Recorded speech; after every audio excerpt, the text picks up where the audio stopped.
on allies or enemies, we are looking at Crown of Ash, although this will be a preview and not a full review, as what we have is not quite a fully finished copy, so things could get added or changed a bit before it ships to backers.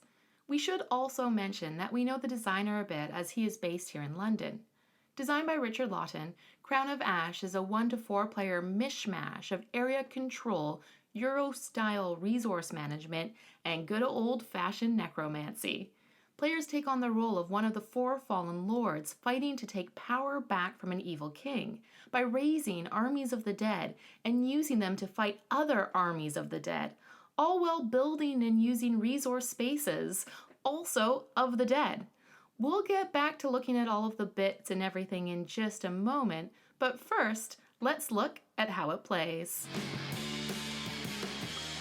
Players begin the game with 1 randomly assigned territory, or 2 in a 2-player game, as well as a couple of coins and a few low-level fighters. Then over the course of 4 rounds, players take turns placing a minion on the board 1 at a time. Gathering gains you resources, as well as providing a small kickback to the owner of the structure that you use. Building adds new structures to your lands, providing immediate resources and end-of-round points. And battling lets you challenge whoever owns a region to a duel. The attacker plays up to 2 fighters, 3 in the central citadel, getting a bonus if their colors match, against whatever fighters the defender already has in place. And then both players choose a combat card from their hands and add up the total. Regardless of who wins, the combat card provides some kind of bonus, with lower powered cards giving more for winning, and higher powered cards providing bigger consolation prizes for losing. At the end of each turn, you can also raise 1 new fighter, aka buy them with resources, and then play moves to the next player in order. At the end of each round, you add up the points from the locations you control, and after 4 rounds, you also add in points for fighters you gained based on the colors on the fate card that you got at the start of the game. And a new king is crowned. As we said at the top, this is not the 100% finished version of the game, but what we have played felt pretty darn close, and it all looks and feels great.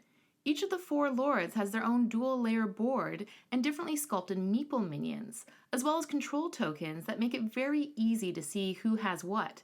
The actual board is double-sided to give you a choice of colorfully emo or a super emo dark mode, and the art is terrific. All of the fighters look equal parts cool and terrifying. There are also very helpful player aids, although the iconography and general game flow is all easy enough to follow that you will rarely need them. If we had any qualms at all, it might be that the resource cubes are just cubes, but I'm not sure how much I want a true-to-life blood resource, so maybe that is for the best.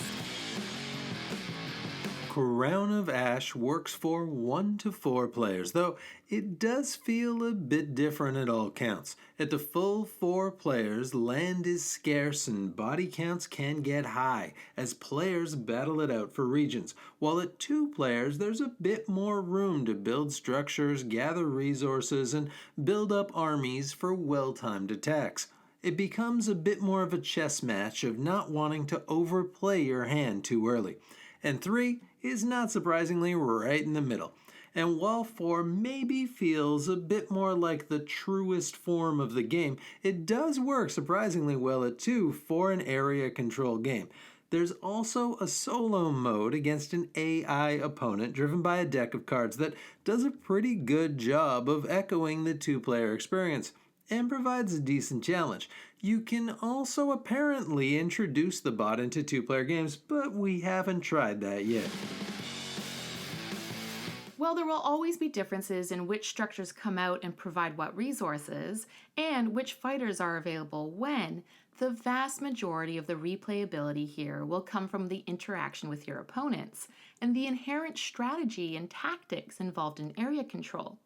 There are, however, different paths to points, as you can shore up a couple of territories and build large towers of structures to maximize round-end scoring, Or gather a lot of resources to buy up fighters to make the most out of your endgame fate cards. Or take the Citadel for big bonus points. Or more likely, a mix of the above. It is worth noting that in the build we have, there aren't individual faction powers, which may have helped replayability, but perhaps that could be added down the line. Again, this is a prototype of an unfinished game, so we can't give our full opinion either way, but we will say there are a lot of interesting things going on here with regards to combining worker placement, resource management, and combat.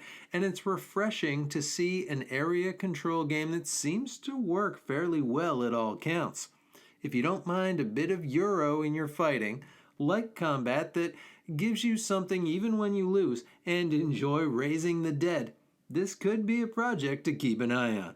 And that is it. Are there other area control games that you might recommend, especially ones that work at 2 players? Let us know in the comments, and please do like and subscribe, and hopefully we will see you all next time for another game.